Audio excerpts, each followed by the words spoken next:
Course Plus. Expressway to elegant career. In this video, I want to talk about dealing with workplace stress when you have a job. Now, there are lots of different reasons why you might get stressed on the job. Perhaps the stress is intrinsic to the job. You could have poor working conditions. You might work in a fairly dilapidated building, or the heating and cooling might not be very good. Perhaps it's in a bad neighborhood and you have to walk down a dark alley to get to it. That can be very stressful. Maybe there are time pressures. There's never enough hours in the day to actually do your job properly. Perhaps you've got an excessive workload. There's just too much work to do in the time that's available. Maybe there's low pay. Perhaps you're struggling to make ends meet and working all the hours that there are, but you still don't manage to have enough to pay your bills at the end of the week, and that can be very, very stressful. Or there might be dangers. You might have a dangerous job. You might work at heights, or you might be a truck driver driving a dangerous load, or you might be a police officer or somebody on the front line where you come into contact with dangerous people or dangerous situations. And that can be very stressful because, again, you're suppressing the fight or flight reaction that's hardwired into your brain. Or there might be a problem with your role in the organization. Your job might be sort of fairly ambiguous. You never really know what you're supposed to be doing or who you're supposed to be reporting to and that sort of thing. And I'm sure everybody watching this has been in this sort of situation at some point where you never really know what you're supposed to be doing until you get told off for not doing it, that sort of thing. And that can be very stressful. There might be some sort of role conflicts. You might be having to do two jobs that are not particularly compatible, and you have to find a way to find some sort of a middle ground, but there doesn't ever seem to be that, and so that can be very stressful. Perhaps you're responsible for the actions of others. Perhaps you have to farm things out to another company or another department, and then when they don't do it properly, you're the one who gets it in the ear. That sort of thing does happen quite a lot.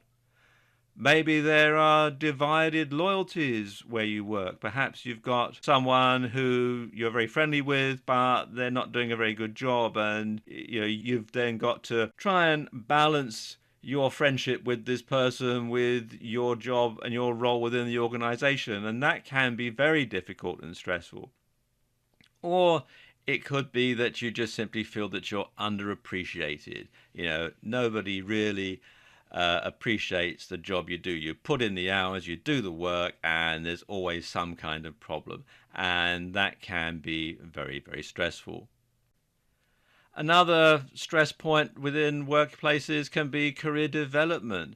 Perhaps you've been over-promoted. You've been promoted to a job that you didn't really want, but you felt that you couldn't say no, and you're not doing the job very well. Perhaps you've not received the right amount of training, or you just simply find that you're more of a doer than a thinker, or more of a thinker than a doer, that sort of thing. And you find that you're having a hard time coping, and that can be very stressful. Likewise, under promotion, if you feel that you deserve better than you're actually getting, but you're simply stuck in a rut and you really feel that you should be moving on, but you're not able to do it, then that can be stressful. And that relates to the next topic here, job boredom. If you've been doing the same job day in, day out, and you're just bored stiff with it, then that can be very stressful as well, especially if you don't see any way out. Lack of job security can also be very stressful. If you've ever worked for a company that's in financial difficulty, you'll know exactly what I mean. You don't know whether you'll have a job tomorrow, if when you turn up your key's going to fit the lock, or whether the building's been repossessed, and you don't know how you're going to pay the bills if the company goes bankrupt, that sort of thing. That can be very stressful.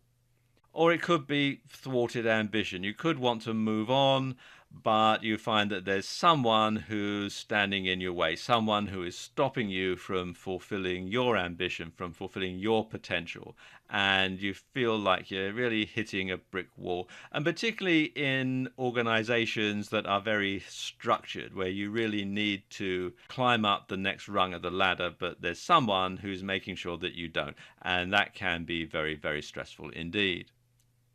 Then, of course, there could be problems with relationships at work. You could have a conflict with your boss or subordinates or co-workers, people that you need to get on with, but you don't. You might have a boss who's very demanding and finds fault with everything. You might have subordinates who don't listen to you. You might have co-workers who are uncooperative or always dump all the rotten jobs onto you, that sort of thing. Maybe you have difficulty delegating. Perhaps you're one of these people who feels that you need to do everything yourself and you can't delegate. And that can be very difficult, especially if you're new into a management role, that sort of thing. Then, learning how to delegate and, of course, being responsible for what you've delegated, being responsible for the people that you've delegated the task to can be very stressful, especially if you're not 100% confident that they're going to be able to do the job properly. And of course, our old friend office politics can be very, very stressful, especially if you work in one of these offices where there's lots of gossip and backbiting and that sort of thing goes on, especially if you work for a big company where this sort of thing tends to be prevalent. And that can be very stressful because if you fall out with so and so, then they're going to make your life difficult further down the line. And you just never really know what's going on. You've got to watch your back the whole time. That can be very, very stressful. And finally, the organizational structure might be difficult where you work. You might have little or no say in the decision making process, for example.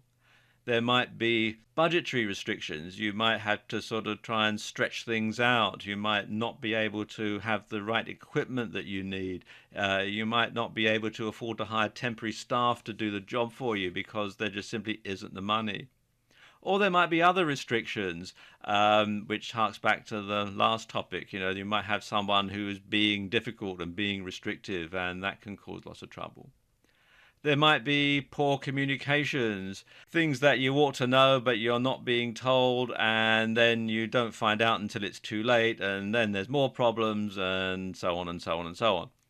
Or, of course, as I just alluded to, you might have a company that's in financial difficulties and you're getting people phoning up demanding payment and people turning up on the doorstep saying, we haven't been paid, or people are accosting you in the street saying, I know you work for such and such company, when they're going to pay our bill, that sort of thing. That can be very difficult and very stressful.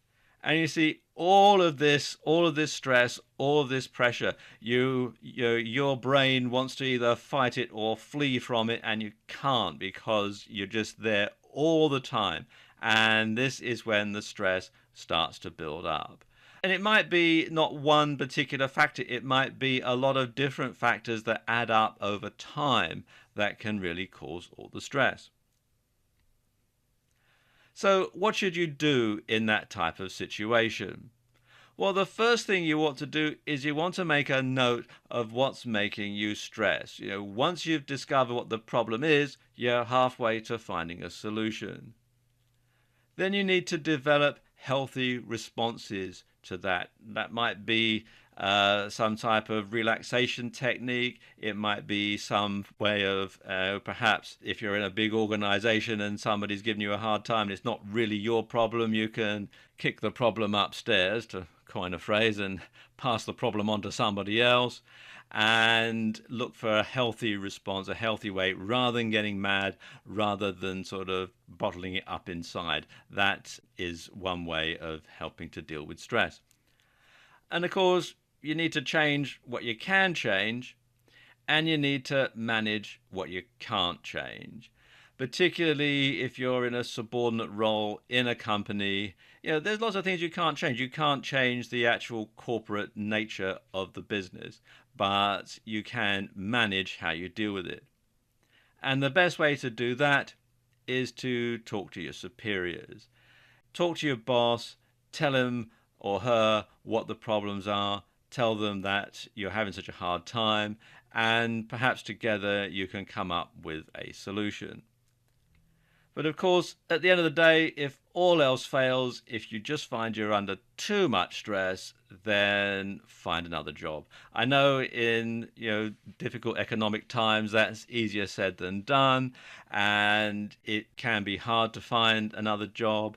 But bear in mind, your health is very important, and if you suffer the effects of stress, suffer the effects of stress on your health, which we're going to talk about in another video, then quite frankly, money isn't worth having poor health. You need to find some other way of making a living that isn't quite so stressful.